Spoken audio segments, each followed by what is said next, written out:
إن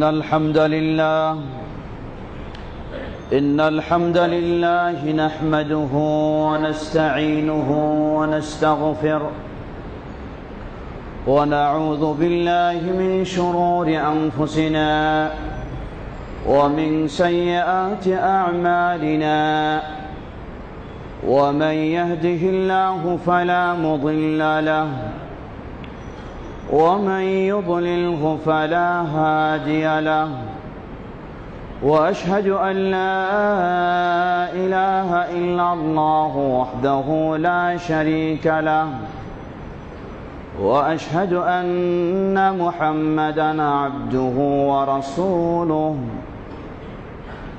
يا أيها الذين آمنوا اتقوا الله حق تقاته ولا تموتن إلا وأنتم مسلمون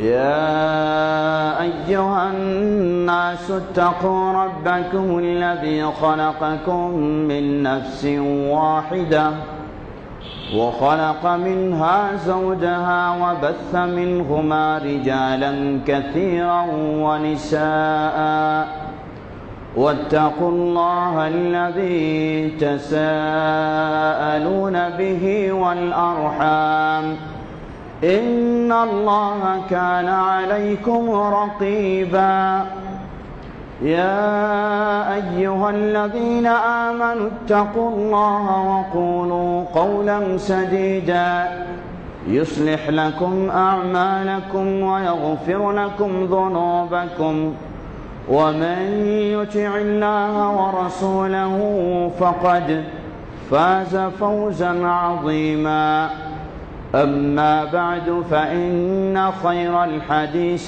كتاب الله وخير الهدي هدي محمد صلى الله عليه وسلم وشر الأمور محدثاتها وكل محدثة بدعة وكل بدعة ضلالة وكل ضلالة في النار فأعوذ بالله من الشيطان الرجيم بسم الله الرحمن الرحيم قل هل ننبئكم بالأخسرين أعمالا الذين ضل سعيهم في الحياة الدنيا وهم يحسبون أنهم يحسنون صنعا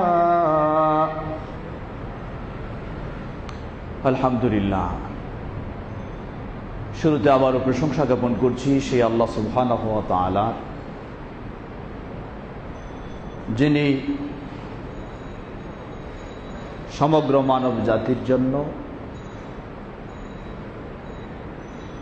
শান্তির জীবন যাপন করার লক্ষ্যেই তাদেরকে আল্লাহর মনোনীত দিন ইসলাম দিন হিসাবে দান করেছেন। আর সেই ইসলামের প্রতি যে আল্লাহ সুবহানাহু ওয়া তাআলা আমাদেরকে চলার তৌফিক দান করেছেন তার এই প্রশংসা জ্ঞাপনার্থে বলি আলহামদুলিল্লাহ। অতঃপর অসংখ্য সালাত ও সালাম পেশ করছি প্রিয় রাসূল মুহাম্মদ সাল্লাল্লাহু আলাইহি ওয়াসাল্লাম, তার আসহাবে কেরাম, আহলে বাইত, শেষ দিবস পর্যন্ত তার প্রতিটি একনিষ্ঠ অনুসারীদের উপর। সম্মানিত মুসল্লিবৃন্দ, ইসলাম এমন একটি জীবন ব্যবস্থা, এমন একটি দিন, এমন একটি ধর্ম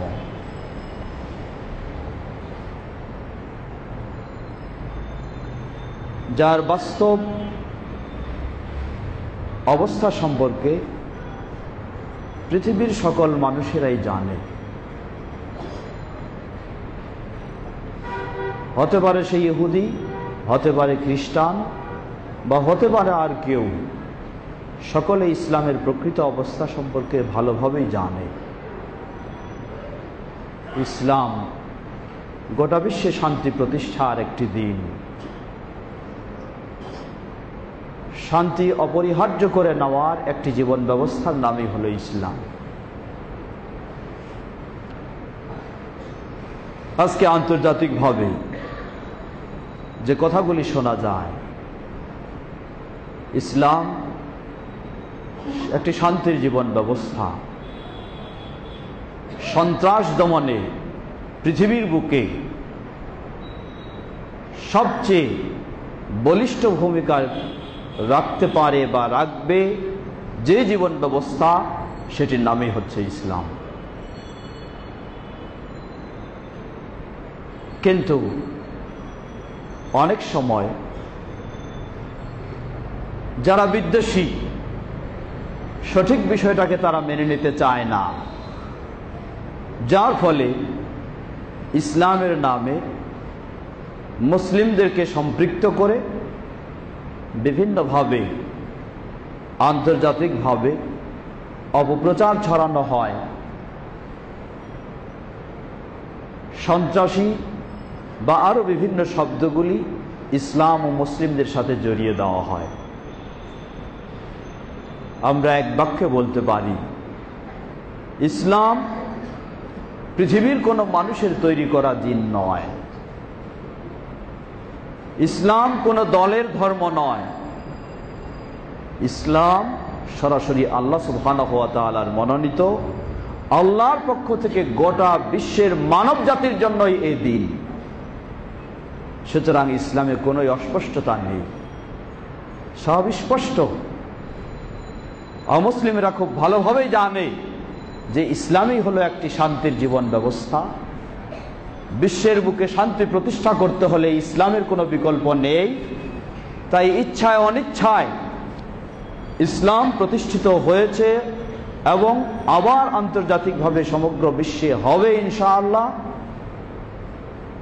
কিন্তু এই জ্বালা যন্ত্রণায় এটাকে সহ্য করতে না পেরে তারা ইসলাম ও মুসলিমদেরকে বিভিন্নভাবে বিভিন্ন অপবাদে বিভিন্নভাবে পরিচিত করার চেষ্টা করে। সম্মানিত মুসল্লিবৃন্দ, বিশ্ববাসীকে আমরা স্পষ্ট করে দিতে চাই, শুধু এই দেশবাসী নয়, পৃথিবীর বুকে নির্ভেজাল শান্তি প্রতিষ্ঠার একটি মাত্র জীবন ব্যবস্থা, সেটির নামই হলো ইসলাম। আল্লাহ সুবহানাহু ওয়া তাআলা ইনশাআল্লাহ পৃথিবীর বুকে এমন এক সময় আসবে, এই ইসলামের মাধ্যমেই গোটা বিশ্বে শান্তি প্রতিষ্ঠিত হবে, যেই সময় ইসলাম ব্যতীত অন্য কোনো ধর্ম, অন্য কোনো মতবাদ থাকার সুযোগ পাবে না। সে যুগটি হচ্ছে ইমাম মাহদী রাহমাহুল্লাহ, ইমাম মাহদী এবং ঈসা আলাইহিস সালাতু ওয়াস সালাম এর যুগ। সম্মানিত মুসল্লিবৃন্দ, প্রকৃতপক্ষে আমরা যদি একটু চিন্তা করে দেখি যে সন্ত্রাস বর্তমান বিশ্বে এর উৎপত্তি কোথায়,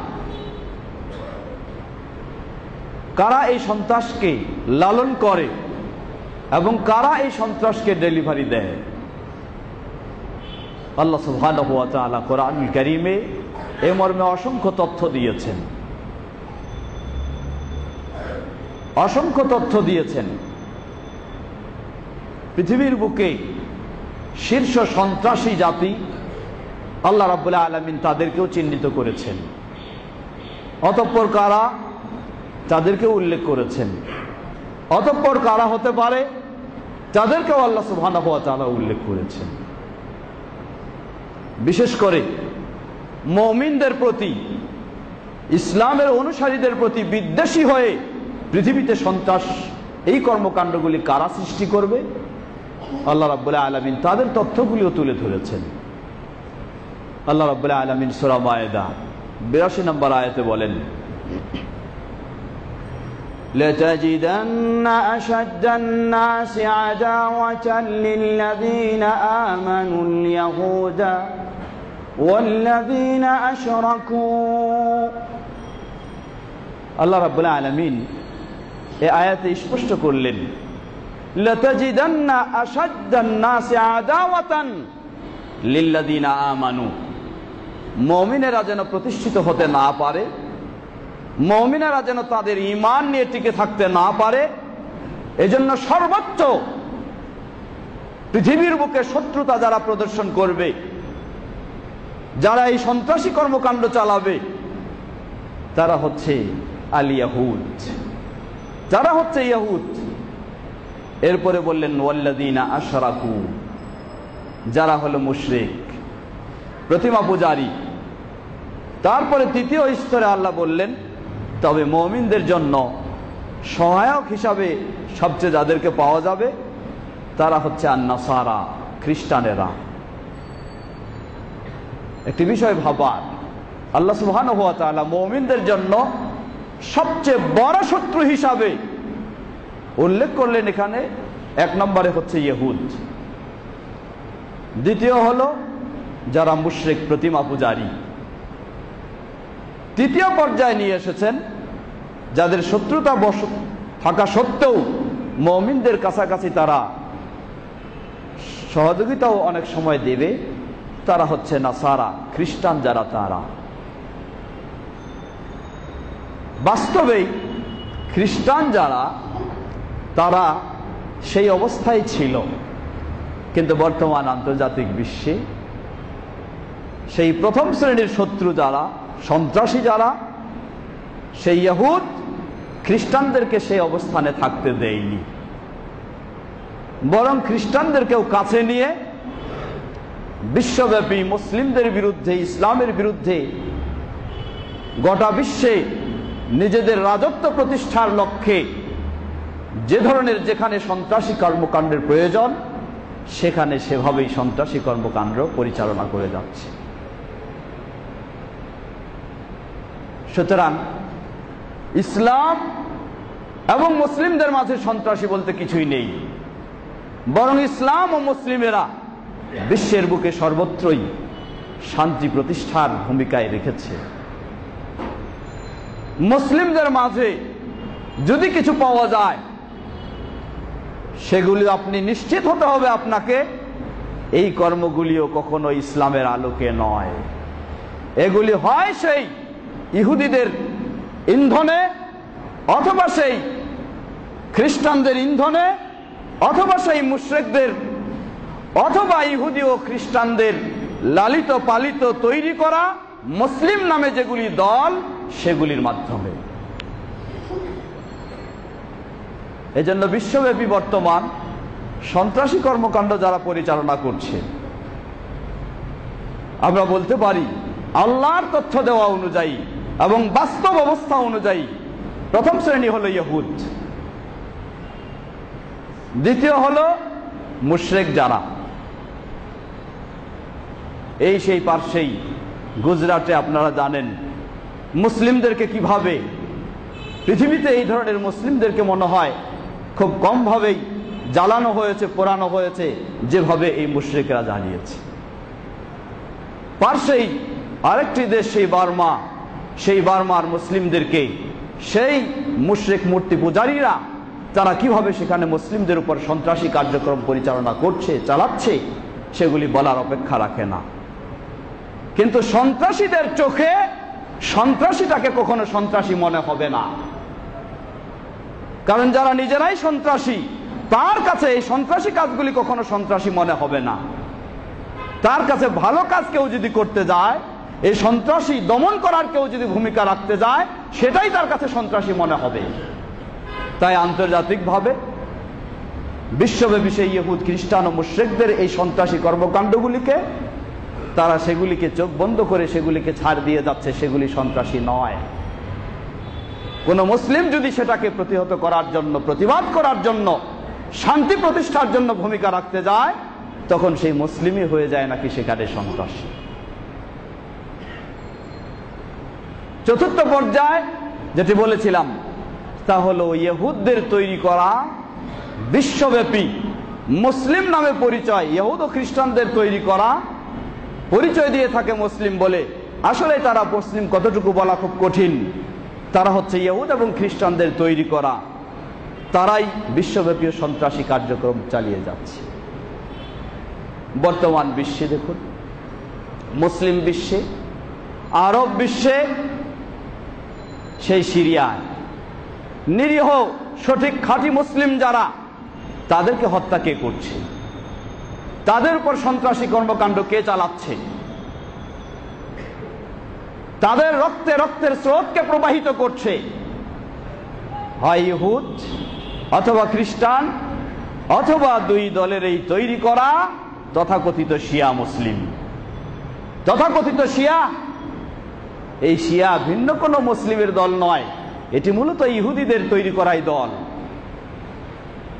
কারণ সর্বপ্রথম শিয়াদের উৎপত্তি ইতিহাস খুলে দেখুন, আব্দুল্লাহ বিন সাবা ইহুদি, সেই ইহুদি থেকেই এই শিয়াদের উৎপত্তি হয়েছে। সুতরাং আরব বিশ্বে বলুন, সেই সিরিয়ায়, সেই ইরাকে, সেই ইয়ামানে, সর্বত্র যেখানে সুন্নিদেরকে হত্যা করা হচ্ছে, প্রকৃত ইসলামের অনুসারীদেরকে হত্যা করা হচ্ছে, সবগুলি ওই ইহুদি খ্রিস্টান সরাসরি অথবা ইহুদি খ্রিস্টানদের তৈরি করা সেই শিয়াদের মাধ্যমে হত্যা করা হচ্ছে। যার কারণে আজকে বর্তমান পৃথিবীর বুকে সর্বোচ্চ তাওহীদ বাস্তবায়ন, শিরক প্রতিরোধে, সুন্নাহ বাস্তবায়ন, বিদআত প্রতিরোধের যে দেশ, সে দেশটি হচ্ছে সৌদি আরব। সে সৌদি আরবকে টার্গেটে রেখেছে সেই সমাজগুলি। আলহামদুলিল্লাহ বলতে হয়, বর্তমান যে একটি আমরা শুনছি বা অনুভব করছি, মুসলিমদের মাঝে কিছুটা হলেও সচেতনতা ফিরে এসেছে। সে সৌদি আরবের মক্কা মদিনা, সে তাওহীদের দেশের আহ্বানে বিশ্বব্যাপী 34টি মুসলিম দেশের সন্ত্রাস বিরোধী কার্যক্রম পরিচালনার জন্য যে জোট তৈরি হয়েছে, সেই জোটে আমরা বাংলাদেশ সরকারকেও ধন্যবাদ জানাবো।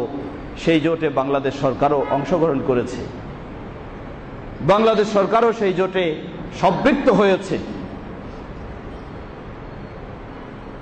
সেই জোটের অধীনেই চলতে যাচ্ছে সেই সিরিয়া নিরীহ লক্ষ লক্ষ মুসলিম যাদেরকে হত্যা করা হচ্ছে শুধু শিয়া মতবাদ সেখানে প্রতিষ্ঠিত করার জন্য। শিয়া মতবাদ প্রতিষ্ঠিত করার জন্য সেই ইহুদ এবং খ্রিস্টানদের সরাসরি সহযোগিতায় ও মদদে সেখানকার প্রকৃত সুন্নি যারা মুসলিম যারা, তাদেরকে হত্যা করা হচ্ছে। সুতরাং সন্ত্রাসী কে? পৃথিবীর বুকে সঠিক ইসলাম কখনো সন্ত্রাসকে আশ্রয় দেয় না, এবং এটার বিপক্ষেই সবসময় ইসলাম, সবসময় সন্ত্রাসের বিরুদ্ধেই বিপক্ষেই অবস্থান ইসলামের। যেখানেই পাবেন মুসলিম পরিচয় দিয়েও এ ধরনের কর্মকাণ্ডে কেউ জড়িত, নিশ্চিত হবেন, আপনি জেনে নিন, তার কাছে কখনো সঠিক ইসলাম নেই। সে হয় ইহুদ এবং খ্রিস্টানদের মদতপুষ্ট হয়ে কাজগুলি করে যাচ্ছে। আজকে সেই তথাকথিত আইএস, সেই আইএস কাদের তৈরি করা? আইএসকে কারা পরিচালনা করছে? তাদের লক্ষ্য উদ্দেশ্য কি বলার অপেক্ষা রাখে না, এটি স্পষ্ট হয়ে গেছে। সেই ইহুদ এবং খ্রিস্টানদের তৈরি করা হলে এই আইএস, যে আইএসের বিরুদ্ধে সর্বোচ্চ নেতৃত্ব দিয়ে প্রতিরোধের ব্যবস্থা গ্রহণ করছে সেই সৌদি আরব, যারা প্রকৃতপক্ষে কোরআন ও সুন্নাহর অনুসারী।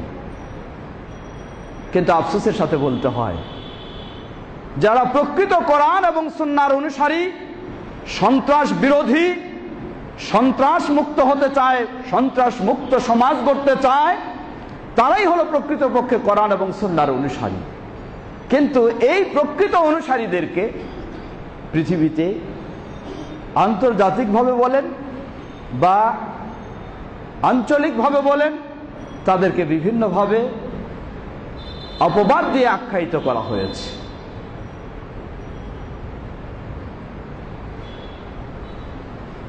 1703 খ্রিস্টাব্দে জন্মলাভ করলেন রিয়াদের পার্শ্ববর্তী এলাকায় মুহাম্মদ বিন আব্দুল ওয়াহাব রাহিমাহুল্লাহ, যে মুহাম্মদ বিন আব্দুল ওয়াহাব রাহিমাহুল্লাহ চেষ্টা করলেন মুসলিম উম্মাহকে বিভক্ত দূর করে তাদেরকে এক প্ল্যাটফর্মে কোরআন এবং সুন্নাহর আলোকে ঐক্যবদ্ধ করতে। সেই সময়ে পৃথিবীর অধিকাংশ জায়গায় মুসলিম দেশগুলিতে কর্তৃত্ব চলছিল সেই ইংরেজদের। ইংরেজরা সেই সময় একটি সুযোগ নিল যে এই মুহাম্মদ বিন আব্দুল ওয়াহাব রাহিমাহুল্লাহ তিনি হলেন দ্বীনি সংস্কারক, আর সেখানকার যিনি ছিলেন রাষ্ট্রীয় ক্ষমতার বা প্রশাসনিক মোহাম্মদ বিন সৌদ, দুই মোহাম্মদে যখন এক হয়ে গেলেন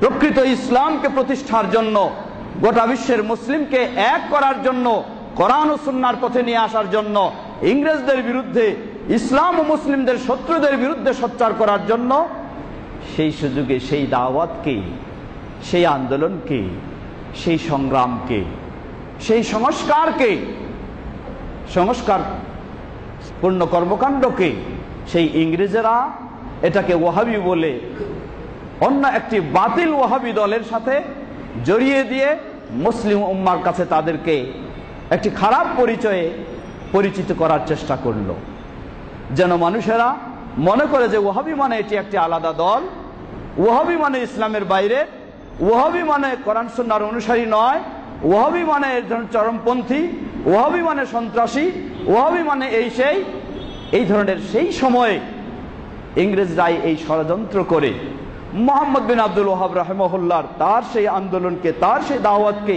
সেই শিরক বিরোধী তাওহীদ প্রতিষ্ঠার আন্দোলনকে, বিদআ বিরোধী সুন্নাহ প্রতিষ্ঠার আন্দোলনকে, সঠিক ইসলামের এই আন্দোলনকে, এই দাওয়াতি কর্মকে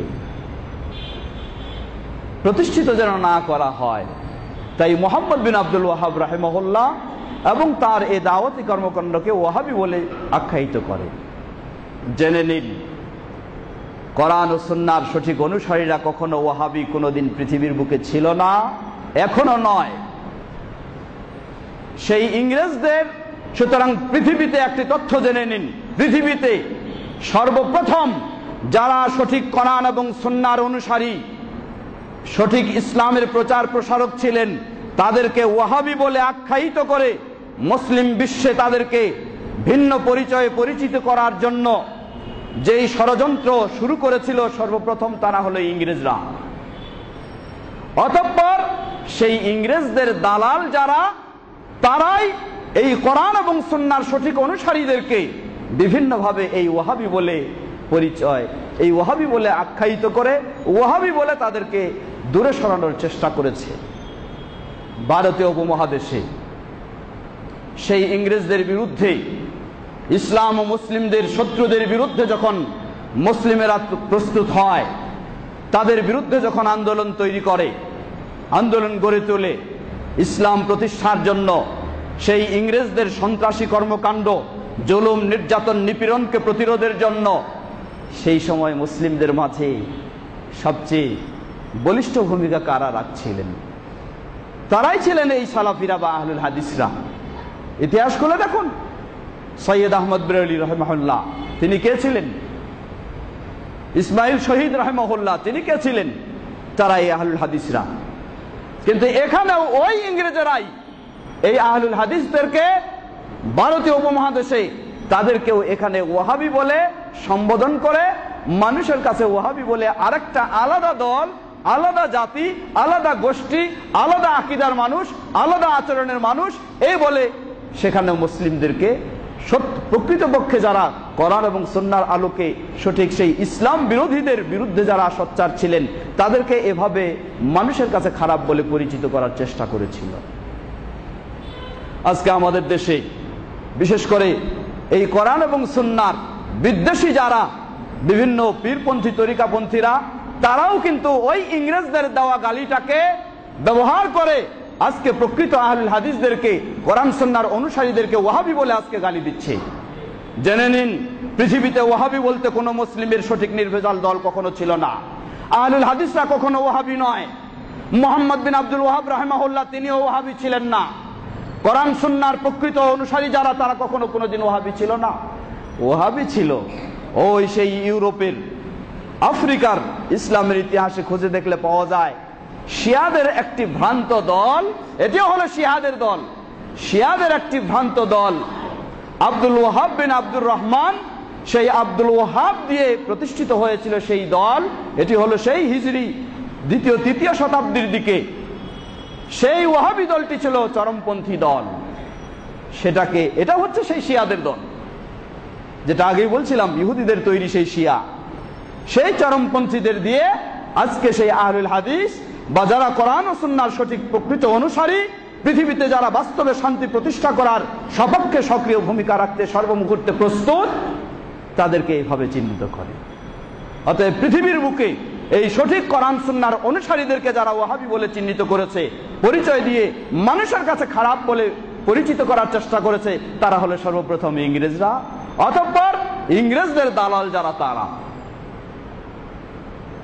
এজন্যই আজকে দেখুন বিভিন্ন মিডিয়াতে তারা বলে, বিভিন্ন বক্তব্যে বলছে তথাকথিত বিদ্বেষীরা কি বলে, যে আহলুল হাদিসরা এরা হচ্ছে ওয়াহাবি, আর এটা হচ্ছে কিসের, সেই ইংরেজদের দেওয়া বা ইংরেজদের থেকে পাওয়া। জেনে নিন তারা যেই তথ্যগুলি প্রমাণ করতে চায় এর পক্ষে বলে, সেই ভারতবর্ষের সেই সময়ের বিশিষ্ট যারা ওলামায়ে কেরাম ছিলেন আহলুল হাদিসদের, তারা স্পষ্টভাবে সেই ইংরেজদের কাছে তারা চিঠিতে লিখেছিলেন, বলেছিলেন যে আমরা কখনো ওয়াহাবি নই, অতএব আমাদেরকে কখনো আপনারা ওয়াহাবি বলে সম্বোধন করবেন না, আমরা হলাম আহলুল হাদিস। সেই ইংরেজদেরকেও এই ওয়াহাবি, এই গালির, এই বক্তব্যের, এই সম্বোধনের প্রতিবাদ করে লিখিত চিঠি দিয়েছেন। আজকে তথাকথিত সেই বিদ্বেষী মহল তারা আহলুল হাদিসদেরকে বলে যে এরা হলো ইংরেজদের দেওয়া আহলুল হাদিস। নাম না, পৃথিবীর বুকে সর্বত্র সেই নবী মুহাম্মদ সাল্লাল্লাহু আলাইহি ওয়াসাল্লামের যুগ থেকে শুরু করে এ পর্যন্ত পৃথিবীতে সর্বত্র আহলুল হাদিস, কোরআন ও সুন্নাহর সঠিক অনুসারীরা সর্বত্রই রয়েছে। তাদেরকে সর্বপর্যায়ে ওই সেই ইংরেজরা, ইসলাম বিদ্বেষীরা, ইসলাম বিরোধীরা এই আহলুল হাদিসদেরকে ওয়াহাবি বলে চিহ্নিত করে মানুষের কাছে খারাপ বলে পরিচিত করার চেষ্টা করেছে, সন্ত্রাসী দল হিসাবে চিহ্নিত করার চেষ্টা করেছে। সেই ভারতীয় উপমহাদেশে আহলুল হাদিস আলেমগণ সেটার প্রতিবাদ করেছিলেন, আমরা ওয়াহাবি নই, আমরা হলাম আহলুল হাদিস। সুতরাং কোন অফিসিয়ালি চিঠি যদি আমাদেরকে আপনারা দিয়ে থাকেন, সেখানে আমাদেরকে আহলুল হাদিস বলে সম্বোধন করবেন, আমাদেরকে কখনো ওয়াহাবি বলে সম্বোধন করবেন না। আজকে কিছু মূর্খ, কিছু অজ্ঞ যারা এই তথ্য জেনে না, যার কারণে তারা বলে যে ইংরেজদের দেওয়া নাম হলো আহলুল হাদিস, এই হলো চিঠি, দলিল দেখাচ্ছে। পাগল কথাকার, এটি পাগলামি ছাড়া কিছুই নয়, এটা অজ্ঞতার পরিচয় ছাড়া কিছুই নয়।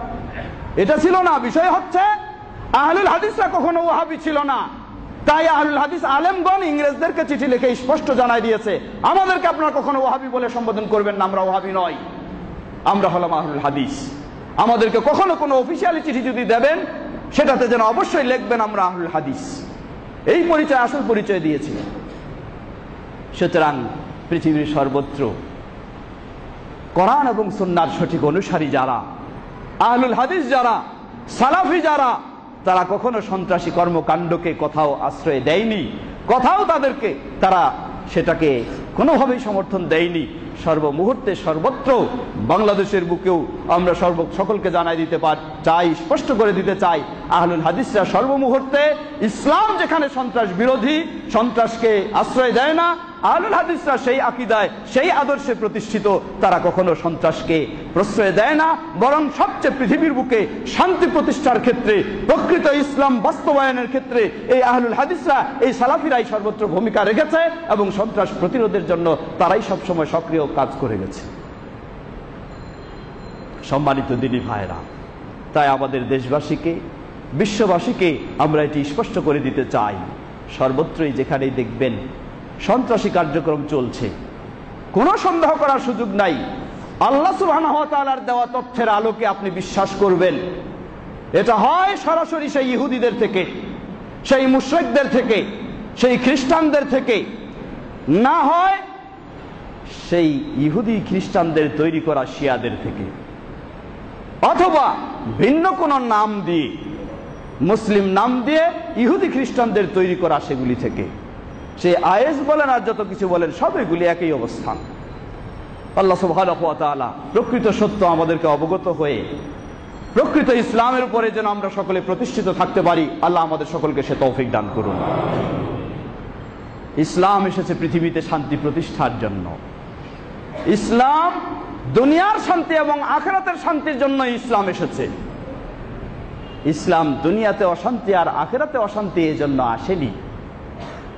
এটা ইহুদিরা ভালোভাবে জানে, খ্রিস্টানেরা ভালোভাবে জানে, সকলেই জানে। কিন্তু এই সুন্দর ইসলামকে তারা মেনে নিতে পারছে না। এই সুন্দর ইসলাম এর প্রচার প্রসার বিস্তার ঘটুক, এটি তারা সহ্য করতে পারছে না। তাই ইসলামকে আজকে ভিন্নভাবে পরিচিত করা হয়। বিশেষ করে সঠিক ইসলামের অনুসারী যারা, আহলুল হাদিস বা সালাফি, যারা কোনো মাযহাবী চিন্তায় নয়, যারা কোনো পীর মুরিদির চিন্তায় নয়, যারা কোনো ইসলামের নামে নিজের মন গড়া কোনো দলের চিন্তায় নয়, তাদেরকেও আরো বিশেষভাবে কালারিং করার জন্য এভাবেই বলা হয়। আমরা স্পষ্ট করে দিতে চাই, আহলুল হাদিসরা পৃথিবীতে কখনো সন্ত্রাসীদের সাথে সম্পৃক্ত ছিল না, বরং তারাই সবসময় মুহাম্মদ সাল্লাল্লাহু আলাইহি সাল্লামের যুগ থেকে এ পর্যন্ত প্রকৃত আহলুল হাদিস যারা, প্রকৃত সালাফি যারা, তারা ওহাবিও নয়, সন্ত্রাসীও নয়। তারা সবসময় এসব কিছুর বিরুদ্ধেই তাদের অবস্থান। কোরআন ও সুন্নাহর আলোকে সঠিক ইসলাম প্রচার প্রসারেই ছিল তাদের অবস্থান। আল্লাহ আমাদের সকলকে সেই সঠিক বুঝ গ্রহণ করে সেই সঠিক পথে সঠিকভাবে ইসলাম মেনে চলার এবং পৃথিবীর বুকে শান্তি ইসলামের মাধ্যমে প্রতিষ্ঠা করার তৌফিক দান করুন। ওয়া আখিরু দাওয়ানা আলহামদুলিল্লাহি রাব্বিল আলামিন ওয়া সাল্লাল্লাহু আলা নবিয়িনা মুহাম্মাদ ওয়া আলা আলিহি ওয়া সাহবিহি।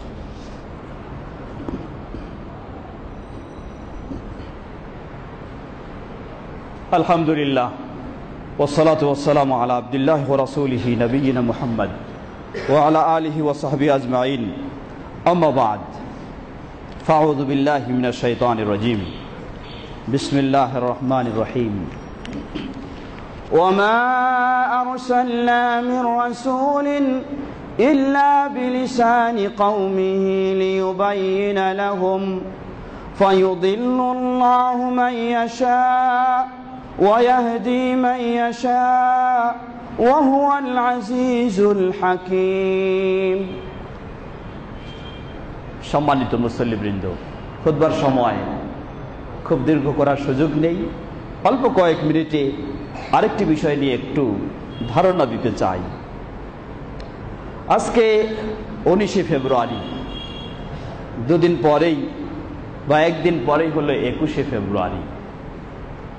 আন্তর্জাতিকভাবে মাতৃভাষা দিবস হিসাবে 21শে ফেব্রুয়ারিকে পালন করা হয়। আমরা বলবো ইসলামে এ ধরনের কোনো দিবস পালনের বিধান নেই। তবে ভাষার গুরুত্ব ইসলাম কখনো কম করে দেখেনি। মাতৃভাষার গুরুত্ব ইসলাম অবশ্যই দিয়েছে। আল্লাহ সুবহানাহু ওয়া তাআলা এই জন্যই বললেন, সূরা ইব্রাহিম 4 নম্বর আয়াতে আল্লাহ বললেন, ওমা আরসালনা মির রাসূলিন ইল্লা বিলিসানি কওমিহি লিয়ুবাইয়িনা লাহুম। আমি যখনই কোনো রাসূল প্রেরণ করেছি, যে জায়গায় যে জাতির কাছে প্রেরণ করেছি, সেই জাতির ভাষাভাষী হিসাবে রাসূল প্রেরণ করেছি, যেন তারা তাদের মাতৃভাষায় তাদেরকে বিষয়টি স্পষ্ট করে বর্ণনা করে দিতে পারে। তা আমরা এ প্রসঙ্গে আমাদের এই দেশে আমরা বাংলা ভাষাভাষী, আমাদের মাতৃভাষা বাংলা, কোনো সন্দেহ নেই সর্বোচ্চ 1 নম্বর ভাষা হবে আমাদের কাছে কোরআনের ভাষা, হাদিসের ভাষা, যেটি হচ্ছে ইসলামের প্রকৃত ভাষা। তবে জন্মসূত্রে ও ভৌগোলিক অবস্থানের সূত্রে আমাদের ভাষা যেহেতু মাতৃভাষা হলো বাংলা, এই বাংলা ভাষার চর্চা, প্রসার, প্রচার ও বৃদ্ধি এবং উন্নয়ন হবে, এর বিরোধী কখনো ইসলাম নয়। বরং আল্লাহ সুবহানাহু ওয়া তাআলার নীতির আলোকে বোঝা যায় এই বাংলা ভাষার গুরুত্ব আমাদেরকেও দিতে হবে। এ প্রসঙ্গে একটি বিষয় স্মরণ করে দিতে চাই। বিশেষ করে আমাদের দেশে ইসলামের একটি গুরুত্বপূর্ণ সাপ্তাহিক দিক নির্দেশনার দিন হলো জুমার খুতবা। জুমার খুতবা আমাদের বাংলাদেশে শ্রোতারা সকলেই বাঙালি হলেও, বাংলা ভাষাভাষী হলেও তাদেরকে জুমার খুতবা শুনে উপকৃত হওয়ার কোনো সুযোগ দেওয়া হয় না। কেন? কিছু আলেমদের ফতোয়া হলো জুমার খুতবা আরবি ভাষা ছাড়া আর কোনো ভাষায় দেওয়া যাবে না, তাই এই আরবিতেই হতে হবে, মানুষ বুঝুক আর নাই বুঝুক। আমরা শুনেছি ইসলামিক ফাউন্ডেশন বাংলাদেশের মসজিদগুলির খুতবাগুলিকে কিছু মনিটরিং বা বিভিন্ন করার চিন্তা ভাবনা করছে। আমরা ইসলামিক ফাউন্ডেশনকে পরামর্শ দেব, খুতবা যদি আরবি ভাষায় দেওয়া হয়, বাংলাদেশের বুকে লক্ষাধিক মসজিদে আপনি কত মসজিদে আরবি বুঝতে পারে এমন যোগ্য ব্যক্তিকে দিয়ে আপনি খুতবা মনিটরিং করবেন। সুতরাং ইসলামিক ফাউন্ডেশন থেকে আগে এই ফতোয়া চালু করেন যে এই মসজিদের খুতবা সেটি দিতে হবে বাংলা ভাষায়, তাহলে সেই খুতবাকেও মনিটরিং করা সহজ হবে এবং সেই খুতবা থেকে মানুষকে সত্যিকারীভাবে সুন্দরভাবে গাইড দেওয়া সহজ হবে, মানুষেরা সেই সঠিক গাইডগুলি বুঝতে পারবে। তবে অবশ্যই সেটি কোনো দলীয় বিষয় নয়, খুতবা এটি ইসলামের বিষয়, ইসলামের ইবাদত, আর ইসলাম মানেই হলো কোরআন এবং সহিহ হাদিসের আলোকে হতে হবে খুতবা। এই মাতৃভাষা দিবসের গুরুত্ব বা মাতৃভাষার গুরুত্ব, দিবসের গুরুত্ব নয়, ভাষার গুরুত্ব দিতে গিয়ে আমরা এটাই স্মরণ করে দিব আমাদের দেশবাসীকে যে আমাদের এই খুতবাগুলি যদি বাংলা ভাষায় দেওয়া হয় তাহলে সত্যিই মুসলিম সমাজ তারা কিছুটা উপকৃত হতে পারবে। কারণ যিনি খতিব খুতবা দেন তিনিও ভালোভাবে, অধিকাংশ খতিবরাই ভালোভাবে আরবি না জানার কারণে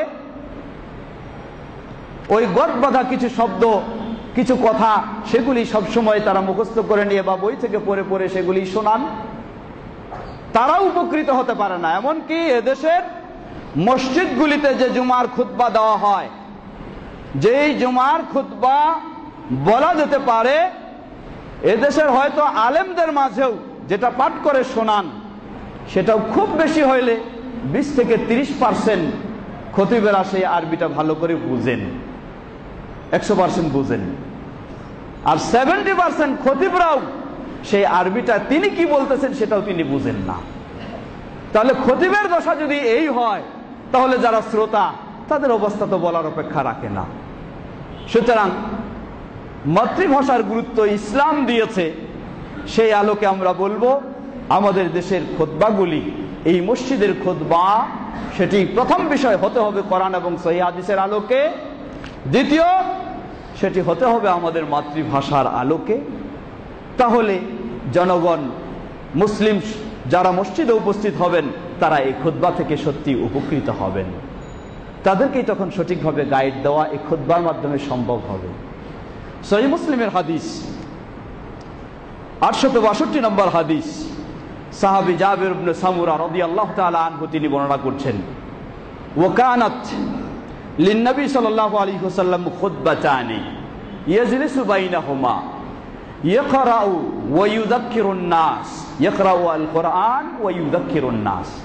নবী সাল্লাল্লাহু আলাইহি ওয়াসাল্লামের জুমার খুতবা দুটি খুতবা ছিল, দুই খুতবার মাঝে তিনি বসতেন আর খুতবায় কি করতেন? কোরআন থেকে মানুষদেরকে দিক নির্দেশনা দিতেন, ওয়া ইউযাক্কিরুন নাস, এবং তার হাদিস দিয়েও মানুষকে উপদেশ দিতেন কিভাবে তাদের ব্যক্তিগত জীবন, সামাজিক জীবন, রাষ্ট্রীয় জীবন তাদের সর্বক্ষেত্রে পরিচালনা করতে হবে, সমাজে কিভাবে শান্তি হতে পারে, সমাজ থেকে কিভাবে সন্ত্রাস দূর করা যাবে, এই সব কিছুই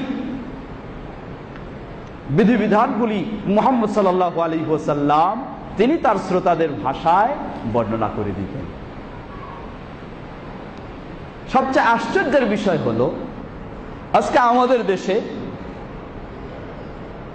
যে সমস্ত মসজিদগুলি রয়েছে সেগুলি বেশিরভাগ মসজিদে হচ্ছে হানাফি মাযহাব অনুসারী ভাইদের, আর কম সংখ্যক, যেটার সংখ্যা প্রায় কমপক্ষে 10,000-এর কাছাকাছি হবে ইনশাআল্লাহ, 10,000-এর কাছাকাছি আহলুল হাদিস মসজিদ রয়েছে। বা আরো বেশিও হতে পারে, যেই মসজিদগুলিতে খুতবা দেওয়া হয় আরবি এবং বাংলা দুটো মিলেই, এটাই মূলত কোরআন এবং সুন্নাহর আলোকে। আর অপর যে মসজিদগুলি রয়েছে, যেগুলি লক্ষাধিক মসজিদ, হানাফি মাযহাবের অনুসারী ভাইদের খতিবরা খুতবা দেন, তারা সেখানে বাংলায় খুতবা দেওয়াটা বৈধ মনে করেন না। অথচ প্রসিদ্ধ চার মাযহাব হানাফি, মালিকি, শাফি, হাম্বলি, এই চার মাযহাবের মাঝে যেই ভাষায়, যেই মাযহাবে আরবি ছাড়া অন্য ভাষায় খুতবা দেওয়ার সবচেয়ে বেশি অনুমতি দেওয়া হয়েছে, সেই মাযহাবটাই হলো হানাফি মাযহাব। শ্রোতাদের ভাষায় খুতবা দেওয়ার যেই মাযহাবে সবচেয়ে বেশি অনুমতি দেওয়া হয়েছে, সেই মাযহাবটাই হলো হানাফি মাযহাব। আর অথচ আমাদের দেশে হানাফি মাযহাবের মসজিদগুলিতেই শক্ত অবস্থানে তারা রয়েছেন, আরবি ছাড়া তারা বাংলা ভাষায় খুতবা দিবেন। প্রসিদ্ধ চারটি মাযহাব, এক নম্বর বললাম আমরা হানাফি মাযহাব। হানাফি মাযহাবের বক্তব্য হলো আল্লাহ রাসূল সাল্লাল্লাহু আলাইহি সাল্লাম খুতবায় মানুষদেরকে উপদেশ দিতেন, সুতরাং মাকসুদুল খুতবা আল ওয়াজ, খুতবার লক্ষ্য উদ্দেশ্যই হলো মানুষকে উপদেশ দেওয়া, শিক্ষা দেওয়া, গাইড দেওয়া। এটাই যদি হয়ে থাকে, তাই ওয়াহাসিলু বিকুল্লিল লুগাত ওয়া হুয়া হাসিলুন বিকুল্লিল লুগাতি ফাতাসিহুল খুতবা বিআইয়ি লুগাতিন কানাত। সুতরাং যে ভাষা দিয়েই শ্রোতাদেরকে উপদেশ দেওয়া যাবে, বোঝানো যাবে, সেই ভাষা দিয়েই খুতবা দেওয়া শুদ্ধ হবে। এটি হলো হানাফি মাযহাবের ফতোয়া। ইমাম নববী রাহিমাহুল্লাহ তার মাজমু কিতাবের ৪র্থ খণ্ডের ৫২২ পৃষ্ঠায় এই হানাফি মাযহাবের অবস্থানটি তুলে ধরেছেন। তাহলে হানাফি মাযহাবের সবচেয়ে বেশি অনুমতি দেওয়া হয়েছে বাংলা ভাষায় আমাদের বাঙালিদের জন্য, উর্দু ভাষায় উর্দুদের জন্য, ইংরেজি ভাষায় ইংরেজিদের জন্য, যে কোনো ভাষায়, মানে আরবি ছাড়া অন্য ভাষায় খুতবা দেওয়ার সবচেয়ে বেশি যেই ভাষায় অনুমতি দেওয়া হয়েছে সেটি হলো হানাফি মাযহাবের। অতঃপর হচ্ছে শাফি মাযহাবে। শাফি মাযহাবের নিয়ম হলো, শর্ত হলো যে খুতবার মূল বিষয় যেগুলি, শুরু বা কোরআনের আয়াত, শেষ, এগুলি হতে হবে আরবিতে, আর বাকিটা শ্রোতাদের ভাষায় ব্যাখ্যা করবে, এটি বৈধ রয়েছে। হাম্বলি মাযহাবের অবস্থান হলো শ্রোতাদের প্রয়োজনে যদি অন্য ভাষায় খুতবা দেওয়ার প্রয়োজন হয় শ্রোতাদের ভাষায়, তাহলে সেটি বৈধ রয়েছে যদি প্রয়োজন দেখা দেয়। সবচেয়ে কঠোর অবস্থানে হলো মালিকি মাযহাব। মালিকি মাযহাবের নিয়ম হলো শ্রোতারা যেই ভাষার এই মানুষ হোক না কেন, আরবি ছাড়া কোনো ভাষায় খুতবা দেওয়া যাবে না। এমনকি আরবি ভাষায় খুতবা দেওয়ার যদি উপযুক্ত মানুষ পাওয়া না যায়, তাহলে প্রয়োজনে জুমা চলবে না, তবু আরবি ভাষায় দিতে হবে। এটি হলো কঠিন অবস্থানে হলো মালিকি মাযহাব। আর সবচেয়ে সহজ অবস্থানে হলো হানাফি মাযহাব। হানাফি মাযহাবে স্পষ্ট বৈধ বাংলা ভাষায়, অর্থাৎ শ্রোতাদের ভাষায় খুতবা দেওয়া। সুতরাং আমরা বলবো, ইসলামিক ফাউন্ডেশনকে এই অনুরোধ জানাবো, যেহেতু ইসলামিক ফাউন্ডেশন মসজিদগুলি মনিটরিং করতে চায়, তাহলে আপনারা সর্বপ্রথম কোরআন এবং হাদিসের আলোকে তো অনুমতি রয়েছে, এমনকি হানাফি মাযহাবেও এর সুন্দর অনুমতি রয়েছে, সেই ফতোয়া আগে আপনারা চালু করুন। বাংলাদেশের প্রতিটি মসজিদগুলিতে কোরআন এবং সহিহ হাদিসের খুতবাটা যেন শ্রোতাদের ভাষায় দেওয়া হয়, তাহলে শ্রোতারা উপকৃত হবে, তারা দিন সম্পর্কে জানতে পারবে। সম্মানিত দিনী ভাইরা, তাই এই মাতৃভাষার যেহেতু গুরুত্ব ইসলামও দিয়েছে, সেই আলোকে আমরাও স্মরণ করে দিচ্ছি, বাংলা ভাষায় খুতবা দেওয়া বাঙালিদের জন্য এটি ইসলামে কখনো হারাম নয়, বরং ইসলামে বৈধ রয়েছে প্রয়োজনের তাগিদে। তবে উচিত হবে খুতবার শুরু, শেষ, কোরআনের আয়াত সেগুলি আরবি ভাষায়, আর ব্যাখ্যা যেটা মানুষকে বোঝানোর জন্য সেটা হবে বাংলা ভাষায়। তাহলে মালিকি মাযহাব ছাড়া বাকি কোনো মাযহাবে এবং কোনো আলেমের কাছেও, নির্ভরযোগ্য আলেমের কাছেও সেটি কখনো অবৈধ নয়, বরং বৈধ। আমরা যেন খুতবায় বাংলা ভাষার বা মাতৃভাষার গুরুত্ব দেওয়ার মাধ্যমেও মানুষকে, মুসল্লিদেরকে উপকৃত করতে পারি। আল্লাহ আমাদের আলেমদেরকেও সেই বুঝার তৌফিক দান করুন। বরং এই খুতবাটা আরবি ভাষায় অপরিহার্য করে দিয়ে তারা আরেকটি বেদাত চালু করেছেন। কি বেদাত? তারা বলেন যে ইসলামে হলো জুমার দিন খুতবা 2টা, কিন্তু তারা খুতবা দেন 3টা। 3টা কেমনে? যে আগে আসে মানুষ, বসবে মেম্বারে, ইমাম সাহেব বসে বসে বাংলা ভাষায় বয়ান করবেন, তারপরে কিছু সময় দিবেন সুন্নতের জন্য, তারপরে মেম্বারে দাঁড়িয়ে শুধু তোতা পাখির মতো কিছু খুতবা পাঠ করে শেষ করে দিলেন। এই যে মানুষেরা বাংলা ভাষাভাষী, আরবি ভাষাভাষী নয়, যার কারণে আপনি চালু করলেন আরেকটা খুতবা। এই খুতবা চালু করার অনুমতি আপনাকে কোন ইসলামে দিয়েছে? এটা ইসলামে হারাম নয়? এটাই তো ইসলামে হারাম, যেটা ইসলাম অনুমতি দিয়েছে, আপনার মাযহাবও অনুমতি দিয়েছে, আপনি সেটাকে গ্রহণ করলেন না, আর চালু করলেন যেটা ইসলাম অনুমতি দেয়নি। নবী সাল্লাল্লাহু আলাইহি ওয়াসাল্লাম খুতবার আগে মুসল্লিদেরকে জুমার দিন তাদেরকে কোনো সমবেত হয়ে কিছু বলা, কিছু দার্স দেওয়া, সেটি নিষিদ্ধ করেছেন জুমার দিন। বিশেষ করে প্রসিদ্ধ সাহাবী ওসমান রাদিয়াল্লাহু আনহু এবং আরো কয়েকজন সাহাবী থেকে এই বিষয়টি আরো কঠোরভাবে সহিহভাবে প্রমাণিত। তাহলে যেটা ইসলামে নিষেধ আপনি সেটা চালু করলেন, আর যেটা ইসলাম সুযোগ দিয়েছে আপনি সেটা মন মতো গ্রহণ করলেন না। এটি মানুষদেরকে শুধু বঞ্চিত করা হয়। আল্লাহ সুবহানাহু ওয়া তাআলা সে আলেমদেরকে ভালো বুঝার তৌফিক দান করুন। ইবাদাল্লাহ রাহিমাকুমুল্লাহ, ইন্নাল্লাহা ক্বাদ আমারাকুম আন তুসাল্লু আলা নাবিয়িকুম ওয়া ক্বাদ বাদা বিনাফসি ফাকাল ইন্নাল্লাহা ওয়া মালায়েকাতাহু ইউসাল্লুনা আলান নবী ইয়া আইয়ুহাল্লাযীনা আমানু সাল্লু আলাইহি ওয়া সাল্লিমু তাসলিমা আল্লাহুম্মা সাল্লি আলা মুহাম্মাদ ওয়া আলা আলি মুহাম্মাদ কামা সাল্লাইতা আলা ইব্রাহিম ওয়া আলা আলি ইব্রাহিম ইন্নাকা হামিদুম মাজিদ আল্লাহুম্মা বারিক আলা মুহাম্মাদ ওয়া আলা আলি মুহাম্মাদ কামা বারাকতা আলা ইব্রাহিম ওয়া আলা আলি ইব্রাহিম ইন্নাকা হামিদুম মাজিদ আল্লাহুম্মা রাদি আনিল খুলাফায়ে আর-রাশিদিন ওয়া আন সাইরি আসহাবি নবিয়িকাল কারীম আল্লাহুম্মা আ'ইজিল ইসলাম ওয়াল মুসলিমিন ওয়াখযুলিল কাফারাতা ওয়াল মুশরিকিনা ওয়া দাম্মির দিয়ারাহুম। হে আল্লাহ, পৃথিবীর সর্বত্র ইসলাম ও মুসলিমদেরকে সমুন্নত করুন। ইসলাম বিদ্বেষী মহল, ইহুদ, নাসারা, খ্রিস্টান, সেই মুশরিক, তাদের থেকে মুসলিমদেরকে হেফাজত করুন। আমরা যেন সর্বত্র কোরআন ও সুন্নাহর আলোকে সঠিক ইসলাম মেনে চলতে পারি। আল্লাহ আমাদের সকলকে সে তৌফিক দান করুন। আমাদের এদেশেও সঠিকভাবে ইসলামকে সুপ্রতিষ্ঠিত করুন। আল্লাহ সুবহানাহু ওয়া তাআলার কাছে বিশেষভাবে দোয়া করছি, বর্তমান বিশ্বে যে ইসলামকে বিভিন্নভাবে অপবাদ দিয়ে সেই মুসলিম সমাজকে বিভিন্নভাবে কণ্ঠসা করে তাদেরকে মজলুমভাবে হত্যা করা হচ্ছে, আল্লাহ সেই মুসলিমদেরকে পরিপূর্ণভাবে ইসলামের উপর প্রতিষ্ঠিত হওয়ার তৌফিক দান করুন। এবং সেই ইসলাম বিরোধী ও সন্ত্রাসী কর্মকাণ্ড যারা ছড়িয়ে যাচ্ছে, আল্লাহ তাদের সন্ত্রাসে, তাদের ষড়যন্ত্রে আল্লাহ তাদেরকে ধ্বংস করে দিন। বিশেষ করে সেই সিরিয়ায়, সেই ফিলিস্তিনে, সেই ইয়ামানে, সেই ইরাকে, সেই আফগানে, সেই বার্মায়, যেখানে আজকে সঠিক মুসলিমেরা নির্যাতিত, আল্লাহ সেই মুসলিমদেরকে সুপ্রতিষ্ঠিত, ইমানের উপর সুপ্রতিষ্ঠিত হওয়ার তৌফিক দান করুন।